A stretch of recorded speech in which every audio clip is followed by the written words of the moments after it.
即马将事件困伫车顶露营。伫美国加州就有一间新创公司，用研发 iPhone 的经验设计电动露营车，听讲操作真利便，咱做回来看。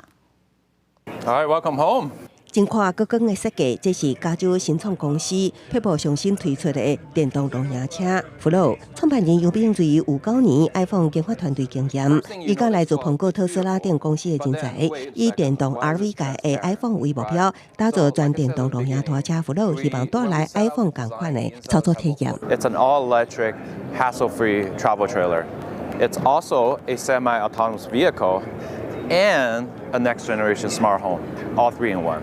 So with this, we have a 45 kilowatt-hour EV battery that our user can live off the grid for up to 1 entire week. 流线外形兼顾美观，甲减少空气阻力两大功能。配部辅导有1000瓦太阳能板、45千瓦点钟的大容量电池，会当强电1天，无论是停止拄定公路、露营地点，都会当继续充电。也阁有只要伫边仔操作 iPad mini 平板，辅导就会当刷动，连靠也是下里所拖的车辆，所有动作只要用手镜头回一就会当完成。若甲传统的房车比，配部辅导的内装设计更加瓦劲，所谓游牧民族。有长岛会当办公，车内有大眠床，也有一张会当收藏的小人床，会当困4至6个人。